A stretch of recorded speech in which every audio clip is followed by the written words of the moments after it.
Hello, once again. I'm very happy to meet you guys. We're going now to the part 2, which is identifying business ideas and also coming up with a business name. So today I'm going to show you on how to start up a business and how to identify the business idea. Stay tuned. When it comes to naming a business, coming up with a business name, one thing that you have to know is that you have to start up something that is a name that can give you motivation. Like for example, I started up Glorious Investment. One of the things that gives me motivation not to even give up. You know, when you're starting even a business, let that business, with that name, in fact, let it be like a motivator to you. In case you do not even get any client, you can easily, anytime you just remember that name, it's let it be a strong brand name that when even just anytime that you mention even in your sleep, it just gives you motivation to continue pursuing your dream. So I'm going to show you several ways that you can set up a business name that can attract your client. Watch out. How to come up with a great brand name. Now maybe you are thinking of starting a business and you're thinking about a good company name, or you already have a business but you're thinking of launching a new product or a new program or a new service. You see, having a great name helps a lot in terms of marketing. Now, obviously, there are exceptions to this rule. There are a lot of great brands out there in the marketplace that they have some difficult or weird names that are difficult to remember, but those are the exceptions. To me, if you're in business, why not give yourself every single advantage that you could have to win in the marketplace? And having a great brand name helps. It makes you more memorable, right? Now, the concept that I'm going to teach you today is a very simple but very profound concept. We learn by sound, not by sight, right? We learn by listening. So what happens is anything that comes into your ears, verbal communication, if it bounces around the phonological loop, it's easier to remember and it makes your brand more memorable. So how do we accomplish this? We accomplish this by two ways. The first is alliteration. The second is rhyming. So what makes Coca-Cola so valuable as a brand, even more valuable? The brand itself is worth way more money than all the assets combined. Coca-Cola, you see that? Coca-Cola, Google, M&M, Samsung, Chuck E. Cheese, PayPal, Bed Bath & Beyond. You see, all these brands, when they have that repetitive sound, it's easier for you to remember. Also, personality brands like Marilyn Monroe. See, a lot of these names, you think about it, when you plan about your name, your brand, if you think about how you can have those sounds, repetitive sounds, if you can use that, it's much easier for people to remember. So I have a challenge for you. I want you to think about some brand names that are out there. How many of them follow these principles? Comment below. Here are some of the reasons as well I really discourage people of starting up with a very weak name. Number one is that it doesn't give even the business hope. And another thing is that, like for example, let's say you have said that PT shop, come to my PT shop, or let's say Mercy shop.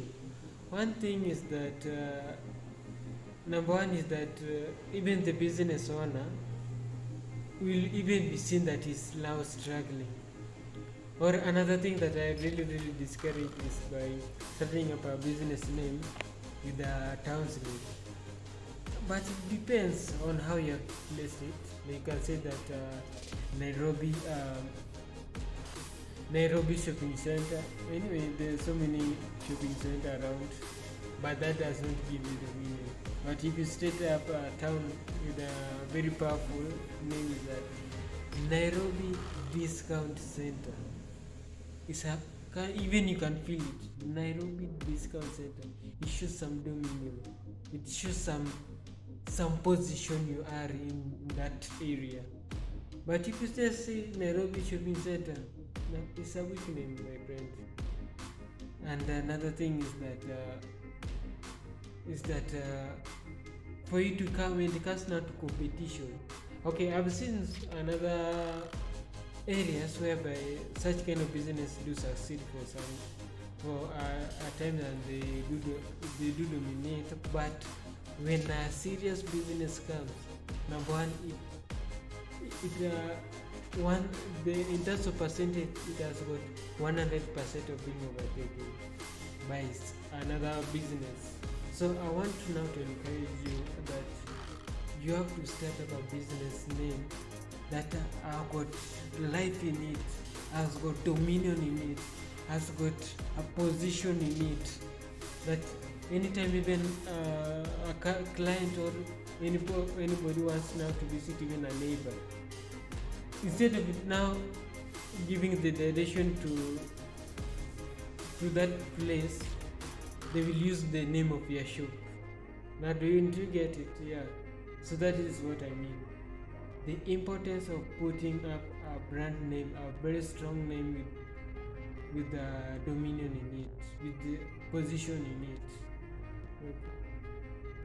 Be so damn that a name is just a name. No, the truth is, let's just, for example, say that if you have started a business name like John's Family Business Center, one thing that runs into customer mind is discount, and then you find that it is totally opposite. You find that they can easily ship to another place. Number one, don't start a business when you are desperate. You see, it's very easy to deceive ourselves and say, we're going to start this business and we're going to make a profit in 3 months and 6 months in a year. That's simply not the case. Most businesses don't make money that quickly. Yes, in some cases, you do have certain online businesses that it's easier to turn a profit. But I'm talking about most businesses don't make money in the first year.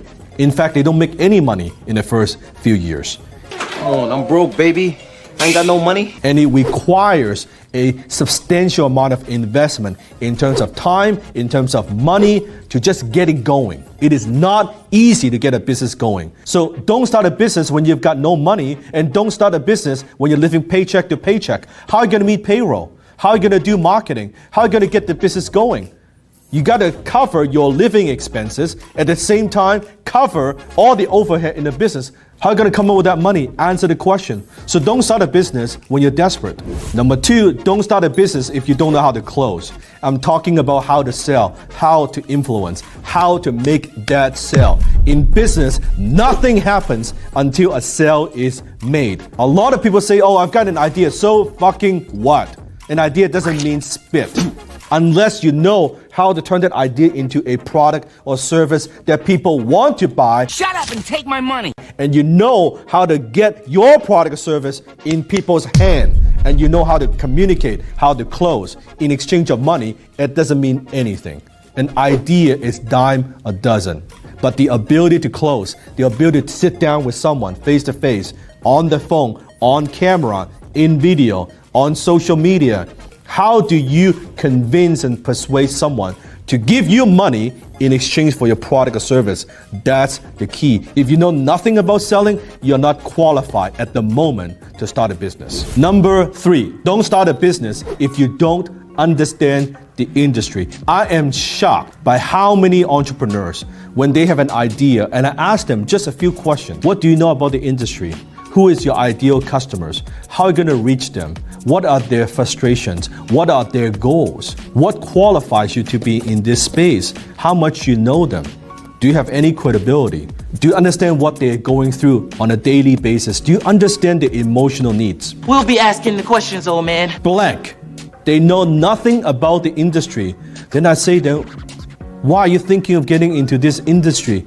And they say, well, I thought I saw so-and-so make a lot of money doing that, so I would just get into it. It's like you see an NBA player playing basketball. Oh, they kind of doing pretty good and they know how to shoot the hoops. I should be a basketball player. You see how idiotic that is? Do you see how idiotic that sounds?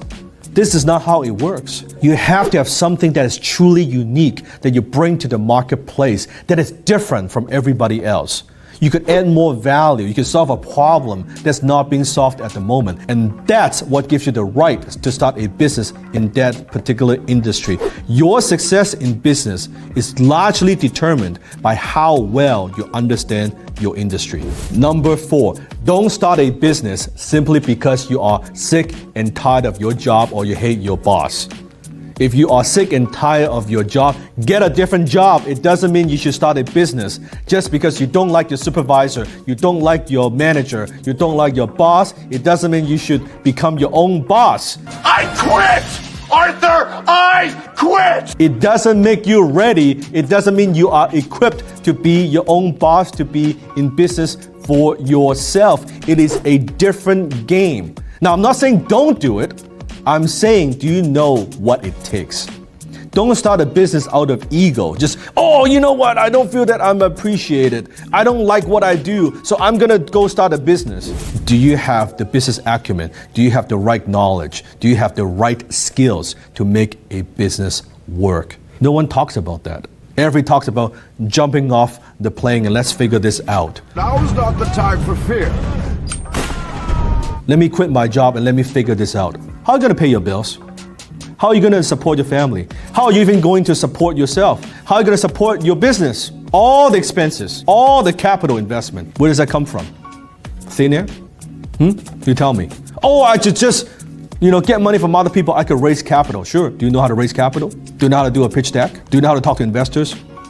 Why would an intelligent investor even invest in you? What have you got? These are tough questions. You better have good answers for that. Because out there, the business world, it is crude. It is very, very crude. And every single day, someone is trying to put you out of business. Every single day, someone's trying to kick your ass. Someone's trying to take customers away from you. Are you ready for that? Are you ready for that fight? Do you have what it takes intellectually? Number 5, this is a big one. Don't start a business simply because your family and friends tell you it is a good idea. Let me break the news to you. They're lying. They're being polite. Don't lie to me! They say, oh yeah, that's a good idea. I think you'll be very successful. Yeah, I think I would love a product like that. And guess what? When you're seeing your life savings into it, when you finally make that product, you go to your family and friends and say, hey, would you like to buy some? Oh no. What? I thought you told me it's a great idea. I thought you were very supportive. Oh yeah, I was just being polite. You were being polite? What the hell is that? What do you mean you were being polite? Your family and friends, they are not your customers. They're your family and friends. I run shit here! You just live here! What you need is you need to get direct feedback from the marketplace, from strangers, from people who don't know you. People don't even want to support you. Are they willing to vote with their wallets and say, hey, I want to buy your product, I want to buy your service? Not because your family and friends, your mom, your wife, your husband, your cousin, your sister say it's a good idea. We're going to start you off with a $500,000 investment. You want to know if it's a good idea or not? Go to the bank. Try to get a loan. Hear what the bankers say. And they'll tell you if your idea is actually good or not. You want them to be brutal. You want them to be honest. Show them your plan. Show them your idea. See what they say. If they've got any experience at all, they will tell you. Why would they not fund your idea? Why would they not even fund you? Take that feedback, take that constructive criticism, and you go back and you revise your plan. Number 6, this is the biggest mistake that wannabe entrepreneurs make, and that is don't start a business thinking how much money you can make. That's amateur. A wise entrepreneur, an experienced entrepreneur, doesn't think about how much money I could make. No, they think about burn rate. All you care about is money. They think about how much money they could lose before they go out of business, how much time they have. They got to make that work. How much time they have before they close the door for good. Now, you don't think about that now, do you? You think about, I'm going to make all this money. Have you ever thought about how much money you will lose? What if it doesn't work? What if it takes you way longer than you think? What if it costs you twice as much as you think? What if it takes 3 times as long as you think? How are you going to handle that? These are very, very good questions you need to have answers for. Oh yeah, it's going to work in 1 month. You are being an idiot. What an idiot. It's not going to work in 1 month. It's not going to work in 2 months. It takes time. To be a good entrepreneur, you have to be a realist. You have to look at the facts. You have to look at the data. You have to look at the numbers. By the way, do you know how to read financial statements? I'm curious. Comment below. Do you know how to negotiate? Do you know how to build a team? Do you know how to raise capital? Do you know how to market? Do you know how to sell? Do you know how to handle conflicts?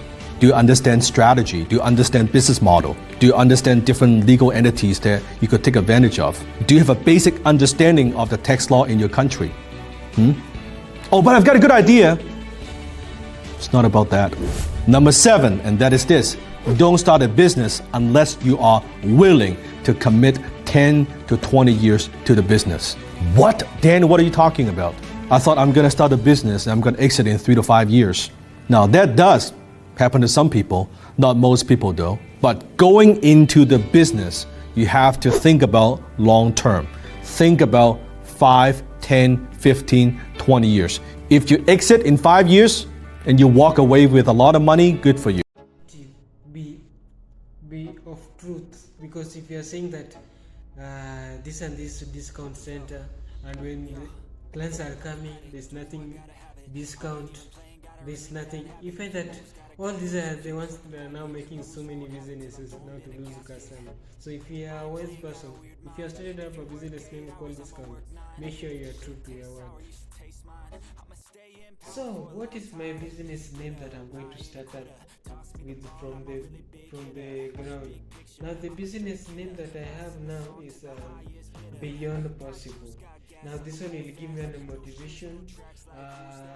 Anytime that I'll be down, whether anytime that I will not have even customer, I will now remember that everything is possible. I am already unstoppable. So that is now the business name that I've come up with. And now, what is the business idea? The business idea is that I want to set up a kind of a channel whereby people are acting on it, and whereby people are acting on it. Let's say that the people, I will be giving people a chance whereby they'll be acting on that video, and in their video I'll be putting advert.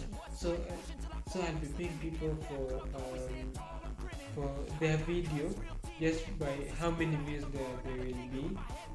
they will be getting. One of the biggest mistakes that I've seen so many people who are starting up a business that they are seeing, they want to start up a business so that they can please so many people. Let's say that they can easily, let's say that, like for example, return on investment. There are people who have started up a return of investment very much quick, but the reality is that it will reach a point where they cannot pay them. But if they will be wise enough, they give the clients a duration so that they can return back their money, then up to now the business will be surviving.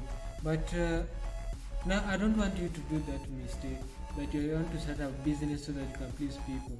Like for example, Dunlop have said that, number one, if you have got a business idea, learn to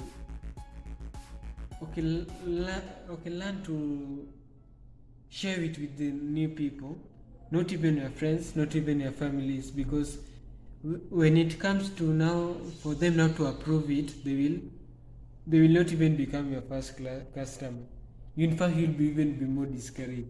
That is what I ran with it in setting up my glorious investment. Now, in this situation, in this situation, I've come up with a business idea. I'm very much broke. Let's just say that I don't have got this business. I want to show you an example of how it is. Now my business idea, which I'm about to share with you, I'll be contacting totally new people. So watch out my entire progress of the journey of beyond possible business. Watch out. Many have said you will not succeed. Many have said your business shall not stand. Many have said that this young man, how can he surpass us? But I tell you today that everything that you do, you are on a higher level. The business that you are going to start, you are on a higher level. Nothing can stop you. You are unstoppable. You are unshakable. Now the business that you are going to start today, whether the neighbor do not like it, you are going to become a millionaire. I have already started up a business called Beyond Possible. Nothing can stop you. Now I want you to know you are unstoppable. Of all that is blackness.